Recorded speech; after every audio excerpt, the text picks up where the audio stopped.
Olá, meus irmãos, minhas irmãs.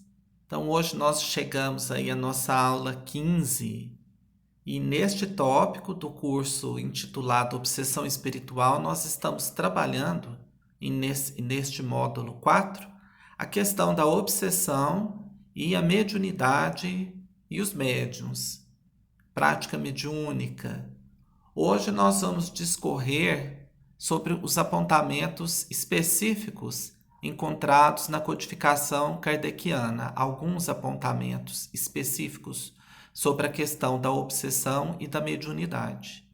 Nas aulas 13 e 14, nós trouxemos alguns pontos aí chave para que nós pudéssemos pensar a partir de, sobre a questão da nossa educação mediúnica e dos processos obsessivos que vão se instalando aos poucos quando nós permitimos, quer seja pela falta de estudo da doutrina espírita, quer seja pela falta de cuidado com os nossos sentimentos e emoções, o nosso desejo em levar a mediunidade para patamares que não são os dela, pois nós sabemos que o fenômeno mediúnico, ele está para o bem do próximo, seja ele um irmão encarnado ou desencarnado.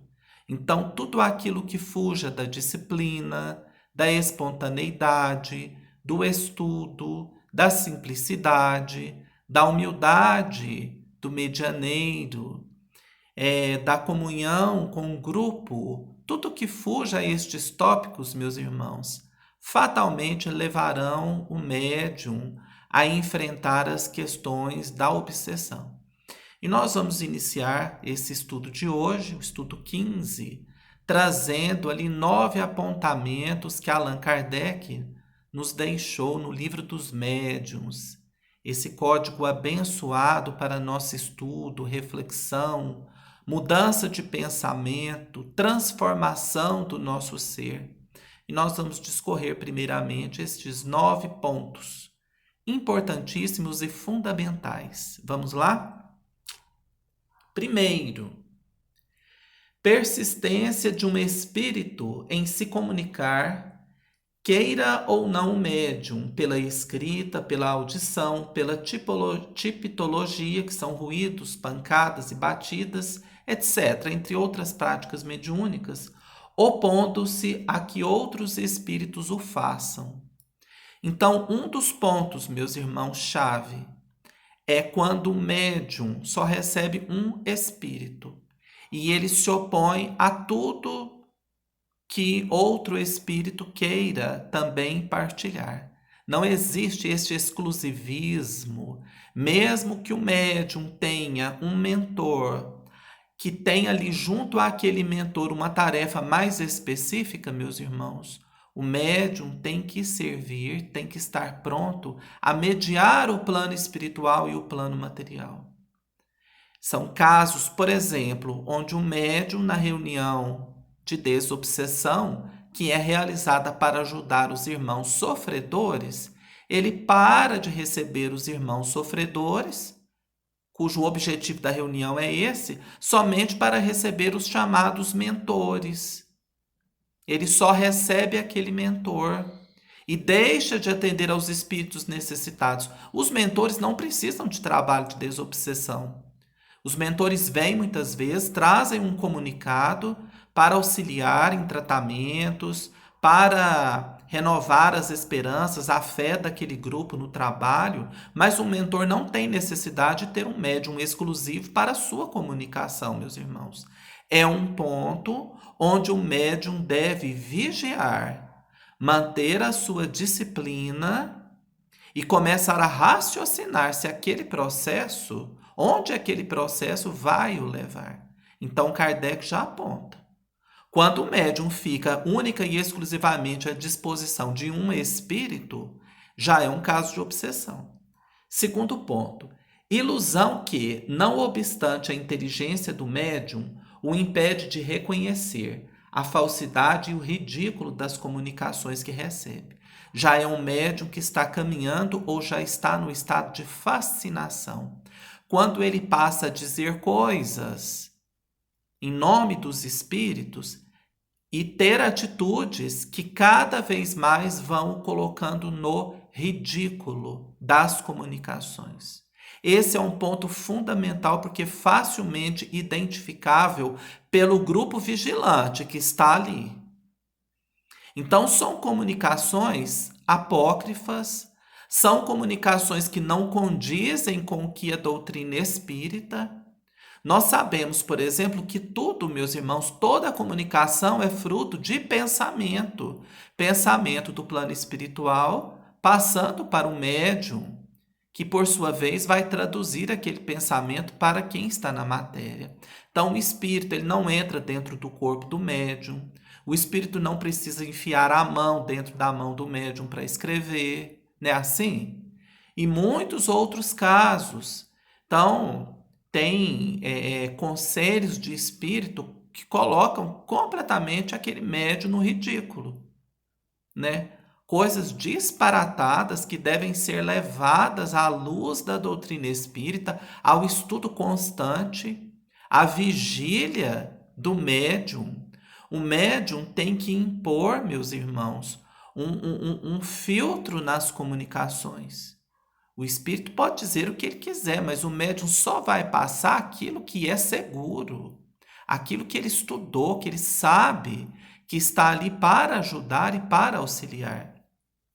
Terceiro ponto, crença na infalibilidade e identidade absoluta dos espíritos, que se comunicam e que, sob nomes respeitáveis e venerados, dizem coisas falsas e absurdas. Então, a primeira coisa é nós associarmos o conteúdo da mensagem mediúnica. Quando eu digo mensagem mediúnica, pode ser uma mensagem escrita, falada, pode ser uma vidência. Então, aquele conteúdo condiz com aquele espírito, com o grau evolutivo daquele espírito. Será, meus irmãos?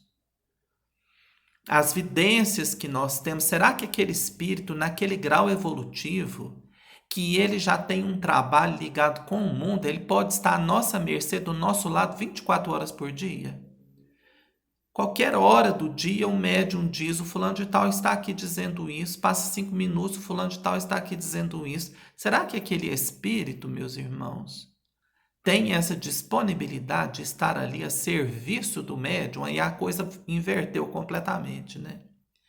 Quarto, confiança do médium nos elogios que lhe fazem os espíritos que por ele se comunicam.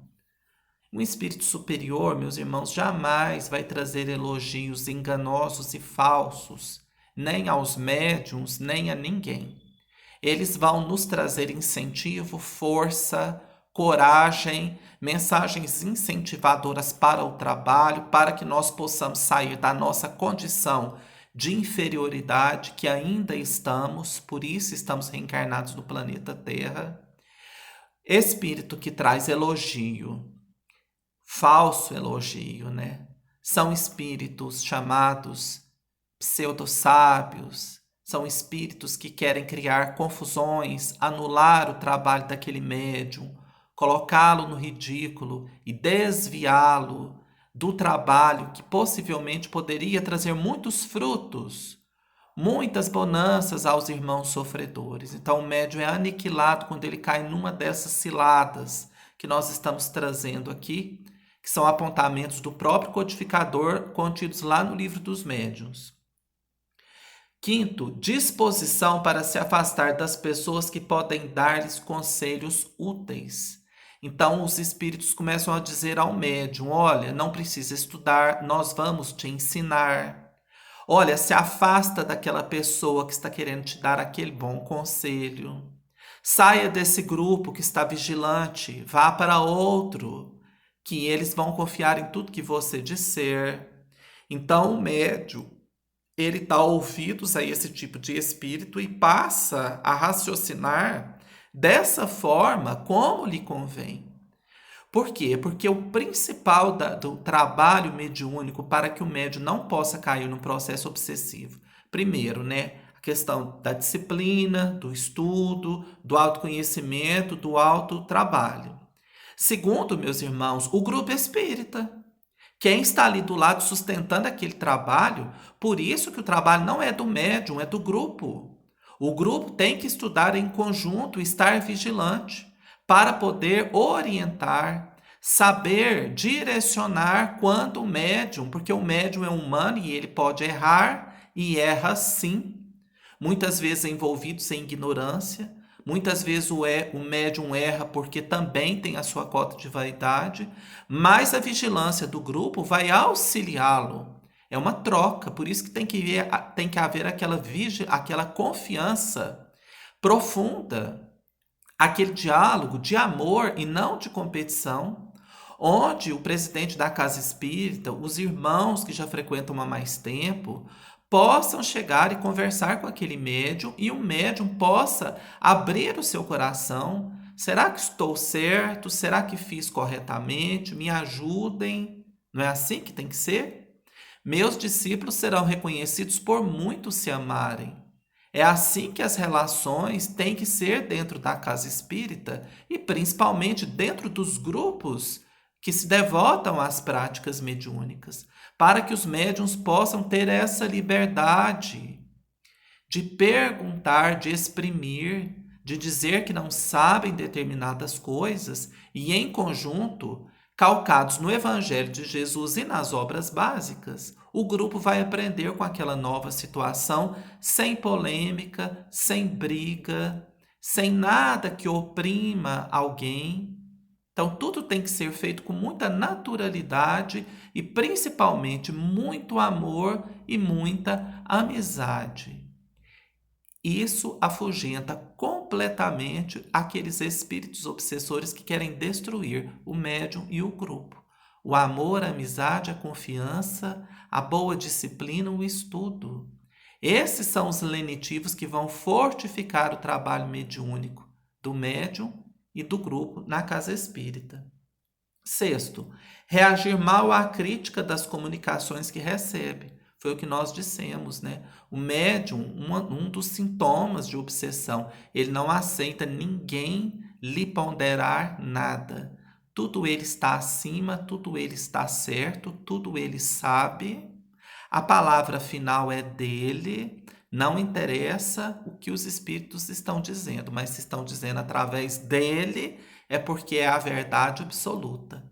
Então, isso é a personificação do orgulho, meus irmãos. E ali as portas não estão nem abertas, né? Elas estão escancaradas para que aqueles espíritos, falsos profetas da erraticidade, aqueles espíritos perseguidores do bem, da casa espírita, achem ali a fresta para entrar e começar a minar a capacidade de trabalho daquele irmão ou daquela irmã. Sétimo, necessidade incessante e inoportuna de escrever ou de se manifestar por outro tipo de mediunidade. Então, se o médium possui evidência, o médium quer ter evidência o dia inteiro. Ele está almoçando na casa dele, de repente ele para, ó, minha esposa, eu estou tendo evidência que está acontecendo isso. Ó, minha mãe, eu estou tendo evidência que está acontecendo aquilo, né? A pessoa tem a psicofonia, né, que a gente chama aí de incorporação. Então ela está no trabalho, ela incorpora, ela está na praça pública, ela incorpora. A psicografia, a pessoa em qualquer ambiente, não, o espírito quer escrever, quer falar. Meus irmãos, disciplina. Não existe essa coisa, o espírito quer falar, o espírito quer escrever. Quem tem que saber isso, quem tem que ter essa disciplina, esse policiamento com o corpo, é o médium. Se o trabalho do médium é realizado na casa espírita, das 19 às 20 horas, lá é o horário e o lugar. Os espíritos que querem o bem do médium e que compreendem o processo vão procurá-lo lá. Aqueles que forem procurar em outro momento querendo fenômeno, vão ouvir do médium. Não, aqui não é o lugar. Existe a hora certa, o lugar certo, para que tudo possa acontecer, né? Nós sabemos que nessa mediunidade que se abre a todo e qualquer momento, nós perdemos a guarda dos trabalhadores da casa espírita, daqueles mensageiros que estão cuidando de nós. Nós ficamos suscetíveis, meus irmãos, porque num trabalho mediúnico, numa ação mediúnica, acontece o quê? O irradiar do perispírito do médium. Não é assim que a coisa acontece, o fenômeno? E nesse momento o médium fica aberto a receber sugestões, fluidos, os mais perniciosos, dependendo do lugar em que ele se encontra. E o espírito que procura a prática mediúnica, ele tem que ter um fim sério. Não é assim que nós vamos entender? Oitavo, constrangimento físico qualquer, que domine a vontade do médium e o force a agir ou falar contra a própria vontade. Isso são casos já muito graves que chegam à casa espírita, onde há mediunidade, mas também há um processo de fascinação muito forte, um processo de subjugação muito forte.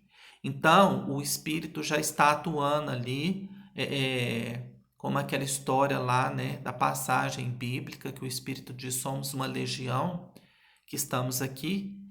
Já tem o domínio completo mental e físico do médium. Esse médium, meus irmãos, chega na casa espírita para receber um tratamento. Ele não chega na casa espírita nessas condições para o trabalho mediúnico, porque ele está doente. Ele não está apto para trabalhar.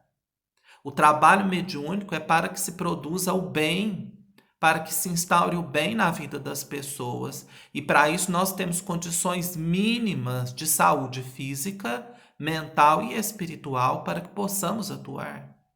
Certo? Nono, ruídos e perturbações persistentes ao redor do médium, dos quais ele é a causa ou o objeto visado. Hoje nós sabemos que não temos muito esses fenômenos ligados à ectoplasmia. São poucos médiums que trazem ainda esta característica, mas naquele momento do Kardec isso acontecia muito. Então, quando isso acontecia a todo e qualquer momento, a revelia do médium, do pensamento do médium, sabia-se que aquele médium estava num processo obsessivo. É a mesma coisa que acontece, né, com esse último caso, oitavo, que eu acabei de falar, com relação à mediunidade intelectual, onde o médium quer escrever toda hora, quer falar toda hora, tem evidência toda hora, né, assim, sem o mínimo controle, sem o mínimo equilíbrio. E nós vamos terminar com um trecho também do Kardec, mas que está contido lá no livro A Gênese. Nós vamos fazer uma pequena leitura para encerrar esses pontos de reflexão. Assim como as moléstias resultam das imperfeições físicas que tomam o corpo acessível às influências perniciosas exteriores, a obsessão ocorre sempre de uma imperfeição moral que dá ascendência a um espírito mau. A uma causa física opõe-se uma força física. A uma causa moral é preciso que se contraponha uma força moral. Para preservá-lo das enfermidades é preciso fortificá-lo. Para garantir a alma contra a obsessão, tem-se que fortalecê-la. Daí, para o obsediado, a necessidade de trabalhar pela sua própria melhoria. Olha só, é o obsediado que tem que trabalhar pela sua melhoria. O que na maioria das vezes é suficiente para livrá-lo do obsessor, sem o socorro das pessoas estranhas. Este socorro se torna necessário quando a obsessão degenera em subjugação e em possessão, entendida aqui como uma manifestação gravíssima da subjugação. Porque, neste caso, o paciente não raro perde a vontade e o livre-arbítrio. Então, quando ele passa para um processo profundo de obsessão, é necessária a intervenção do grupo, né, da casa espírita. E nós vamos ficando por aqui, agradecidos, porque estamos chegando ao fim deste módulo, deste curso sobre obsessão. E o nosso próximo encontro, nós teremos a aula 16, para finalizar este módulo sobre obsessão espiritual, que especificamente nessas 4 aulas deste último módulo, estamos tratando sobre a obsessão e a mediunidade. Nosso muito obrigado e até lá!